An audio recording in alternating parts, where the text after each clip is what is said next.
Cool. Well, welcome everyone to episode 3 of Get to the Point webinar series. This video is going to be more about soccer college recruitment videos. In the past, we had other people on board, but today we've got Carl Edwards. Carl, thank you for joining us. No problem. Thank you for having me. Awesome. So those that don't know, Carl Edwards is actually a Kiwi, but he's currently in the US right now. I've worked with Carl for a couple of years. He's been an influential person in part of the recruitment process. His job has been editing and creating college videos for a lot of student athletes, which resulted in getting thousands of dollars worth of scholarship for them. Carl's background is in soccer, so he is also a coach as well, but not only a coach, he's a video analyst. He's worked with some really good teams. So he's worked with the Wellington Phoenix first team, and currently now he's in Houston working with the Houston Dynamo, which is an MLS team. And so it's really good to have him here. He's going to be breaking down what not to put in a video, what to put in a video.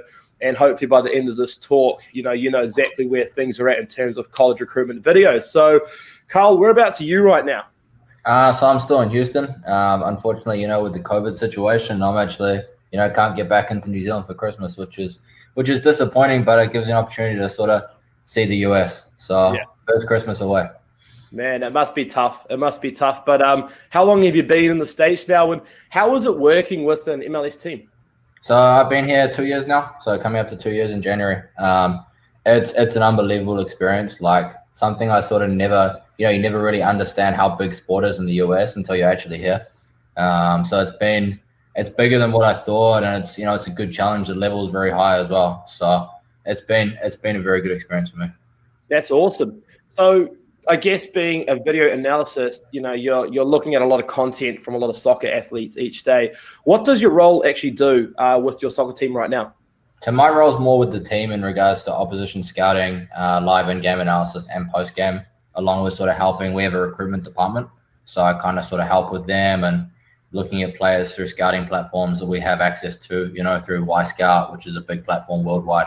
So my normal day-to-day is pretty much with the team, training, and then scouting and game day, which is the fun part. So awesome. That's fantastic. Have you met any big-time soccer athletes? Any name drops you could do? I don't want to drop any names, Been fortunate, this year we haven't been able to travel as much. Last year we played LA Galaxy, who has Zlatan Ibrahimovic. We played Orlando, they had Nani. Didn't really get to, you don't really try to meet them, to be honest, because at the end of the day, they're just normal people. They may have made a few million more than I have in their life. They definitely have, actually, to be fair. So they're just normal people at the end of the day. So you work with some very good people and coaches as well. So I think it comes back to that as well. That's awesome. And so, you started working off with the Wellington Phoenix. How was it working with the Phoenix and being in the A-League? For me, it was my first professional job. I was with Auckland City before that, which is obviously a semi-pro team in the National League. And the opportunity to go work in full-time professional football was an opportunity I couldn't turn down. But also, as well, it was a new start. The club had never really had an analysis department or analyst with the first team. So it was a new experience, new coaching staff.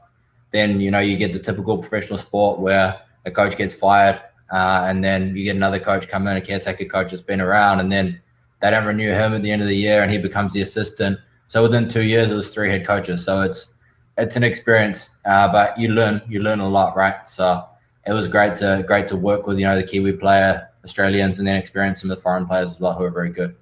That's awesome. And so let's talk about college videos now. You've done a lot. Yeah. And, Carl's job is that we get a bunch of content from a lot of athletes. So we might get 9 to 11 games that we go through, and then we put them together into a highlights reel. Now, the college videos is such an important part of the recruitment process. College coaches rely on good video, and every day coaches get between 200 to maybe even 250 emails from athletes from around the world saying, hey, check out my video, but they're not going to watch all of them. They're only going to watch for like the first 5 to 10 seconds. And if they like that video, they're going to continue to watch it. Now, Carl, let's talk a little bit about some of the red flags. Let's talk about the things that you should not be putting in college videos. So if an athlete wants to do a video themselves, what are the big no's? For me, I think the big nose is definitely if you want to, you're trying to do a bicycle kick and it goes over the bar. Like for me, that's something I wouldn't put in a highlights video for sure. You want to kind of have areas, you know, that make you look good and make you stand out in that first couple of minutes, like you said. Other things that potentially you won't put in is ideally not training footage, unless you have, you know, unless you have something. For me, it's, you know, you don't really want to put training, because at the end of the day, you can look really good in training because there's no pressure. So for me, a couple of those red flags are those, and it comes down to the end of the day, I think we're going to touch on it, but the filming, the actual filming of the video as well. Absolutely. So, you know, a lot of parents are not video experts. You know, they're very kind enough to be standing there sometimes in the rain and they stick a camera up there, but they don't really know which angles to film from. What's some advice you can give to parents based on the angle of the video and sort of like the focus, whether they zoom out or zoom in or they follow the athlete? What's some advice you can give them? For me, it's you know, if you can get a little bit of elevation, that's always great. Reason being is, you know, a college coach is one of looking at your positioning, how that starts. For example, you might zoom in on someone just kicking a ball or making a pass or making a tackle, but you don't actually see, you know, what's happened leading up to that. So you might just see the actual action. So try to get a little bit of elevation, stay as wide, not as wide as possible, but stay wide enough so you're not just seeing the player. You kind of want to see what's in front of them and what's behind as well, in case, you know, in case something happens as well.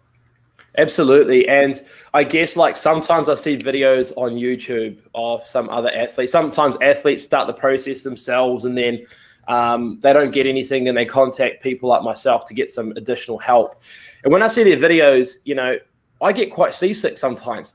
They're like following the player around sort of thing. You know, I think what you said sort of nailed it on their head, keeping it wide angle, letting the camera roll, keeping it on a tripod, keeping it still so the coaches don't get seasick.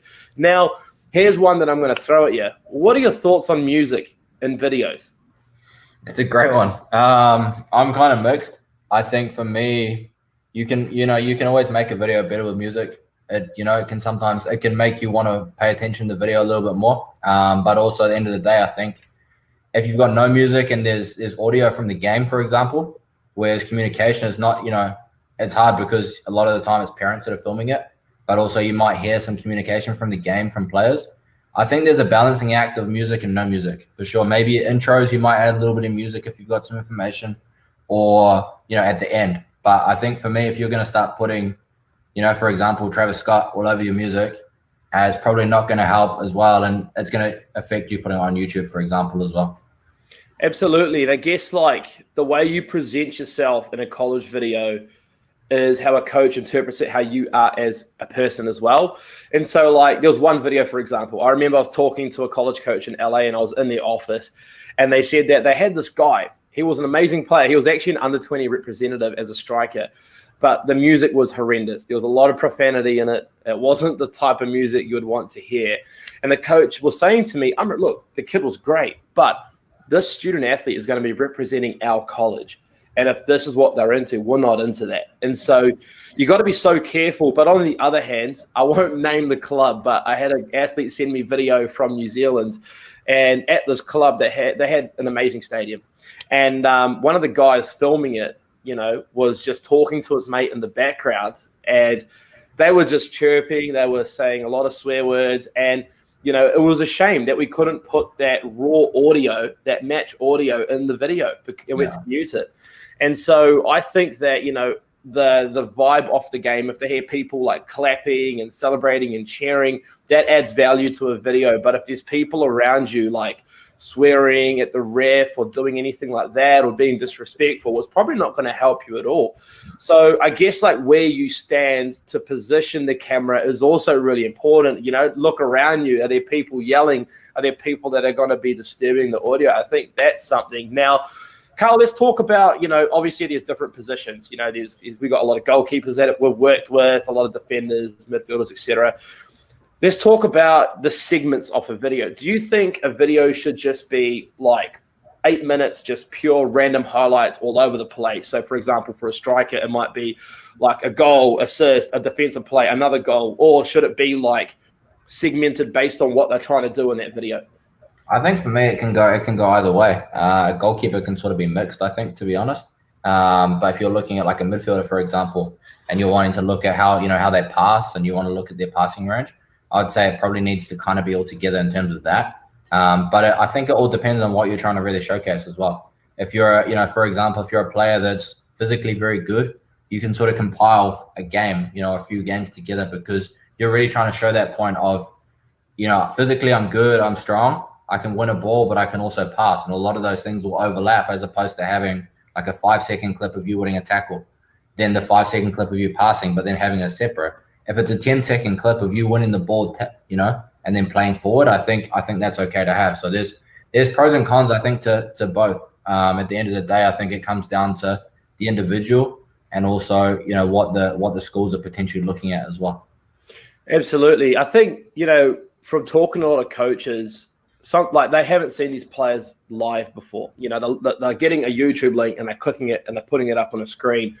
And so I guess the first thing is identifying the athlete, knowing who they are is important. And maybe that's an advantage of having it segmented. Like, let's say, for example, you are a left wing back, but you're involved up and down quite a lot, and you're also coming inside. If you have it segmented on what you're doing, a coach will easily be able to identify you. But let's say you're a 6'6" tall centre back. Yeah. It's going to be pretty easy to identify you exactly there. And I guess, like, what you said before is pretty much spot on. It's what you're trying to do. Like, whenever Carl and I work together on videos, there's a strategy behind the video before we get started. And so we might look at the content that we have and say, okay, it's a bit erratic. Maybe they didn't get many minutes. Why don't we take segments of each game and put them together? So might do like a defensive segment, then like a distribution segment, and an attacking segment. That might be better from different games. But then sometimes we have really good athletes that are very consistent amongst all 8 games, where we might do like a highlights per game. And when a coach looks at it, they say, this athlete has performed at a consistent level across a number of different games. We want to see more. And that last thing I just said, we want to see more, is what you want coaches to do. Because when we send like highlight reels, the next thing is full game videos. Carl, there'll be a lot of parents and a lot of students that are like year 11, year 12 in school that will be listening to this in their own time, obviously, that are studying right now. What's some advice you can give to parents? I know we touched on some of the video angles and stuff like that. What's some advice you give to parents, but more importantly to the athletes? What should they be thinking about doing, and what do coaches in the States want to see? Like you said, being good at their role, being good on the ball, but what do they really want to see? I think for me, if we start on the first point with the parents, I think it's just get as much footage as possible. That's the first thing, because at the end of the day, you always get to a point. I think we've had examples of this where we don't have enough video, and we have 4 or 5 minutes, and we need 8 ideally, where we're trying to scrape for more video. I think that's the first thing. You can never have too much. You can always have, you can have enough, or you don't have enough. That's sort of the first thing for me. As a player or a student, you're wanting to showcase your best ability. So you're wanting to, when you're playing, you want to make sure that you're, playing at your best, working hard, because you never know who's filming that game either. That's the other thing. You never know who's at a game. That's a big thing for me. And especially here in the US, you never know when there's a college coach somewhere. For now, at the moment, we're looking, it's a college draft this year for us, coming to 2021. So we're looking at players in college every day. But we're mainly looking at full games of those players, just from a professional club aspect. But the coaches are looking for players that want to work hard, that are consistent. Depending on the level, I think there's a physicality aspect to it as well. In Division 1, I think there's a lot of technical players, and I think once you get here, and Amra, you can talk about this better, is you need to be strong, and you spend hours in the gym when you get here, and it's working, and fitness and those sort of things. So for me, they're looking for players that have got good ability, technically very good in the higher levels, and having to be consistent is the big thing, because they're investing a lot of time and resource into you. Absolutely. I mean, I won't name this person, but we recently placed this young man into a really top-end Division 1 college.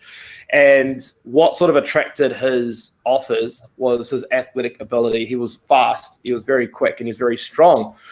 Before he arrived at this university, he did some fitness testing. So the college had sent us things like go get a yo-yo done, go get your 1 mile done, go get like a Bronco done, etc. And so he got all these fitness testings done, and he sent it to the coach. And the coach said, out of our squad, you're one of the slowest people. But in New Zealand, he's like one of the fastest kids. Yeah. And my mind's getting blown. So, the athletics in the States is just another level. And I think that, I mean, I've placed over 75 athletes in the States, and I've been in this industry now for nearly 6 years. My conversations with coaches every time we send them a video is, a beast is what they say. Oh, the athlete's a beast, or the athlete is an athlete, very good athlete. We're interested. We want to see more. Usually the athletes that struggle to get a lot of traction at the start is because of their athletic ability. So you want to showcase that. And if you're not fit, you want to get yourself a trainer, get into shape. Another thing I want to add as well is, you know, you are a product of your own environment. If you are playing at a level that's not very high, the coaches are not going to take that seriously. So if you're in your college video, if you're doing well, but you're beating guys that are like 40 plus that are not, their mindset isn't to become a professional athlete or a top college athlete, you know, you're going to struggle. And so try to align yourself within a club, or if you're in high school, within a good program where you are going to be getting good competition, because the higher the competition that is seen on the video, the higher chances of getting a scholarship as well. Would you add anything else, Carl, to that? Anything else at all? I think on that point there, I think for me, it's about, you know, you want to play at the highest possible level you can. That's definitely important. But at the same time, if you're not able to do that, the games that you're wanting to use for your video are potentially against the tougher opponents. So like the tougher games, not the games your team wins 21-0 and you score 12 goals, you know, because that's, for me, like you look at that game and you go, it's not a very good game if I saw the score, or you guys are very good and they're not. But try to pick, you know, your best games, the things you think you played well in against tougher teams. I think that's really important. I agree. I mean, when I was helping this young lady get a scholarship, she's from Palmerston North in New Zealand, and she plays in one of the top leagues in the country. And so when we're talking to a coach, not only is she looking good, but we're saying, oh, that other girl that she played against is a former Fern. Oh, that girl over there is actually in the under-20s. And so the college coach is like, okay, the level's high and she's doing well. We're a bit more sold on that. And so what you said there, 100% agree. Awesome advice. Well, Carl, thank you so much for joining us today, man. I appreciate it. And hang in there in Houston. Hope you and your partner have a great Christmas. And for those that are watching this, if you've got any questions at all about college recruitment videos, contact us on www.platformsportsmanagement.com, or send us a message on Instagram at just platform_sport_management, and I'll answer your questions. Thank you so much for your time. No problem. Thanks for having me.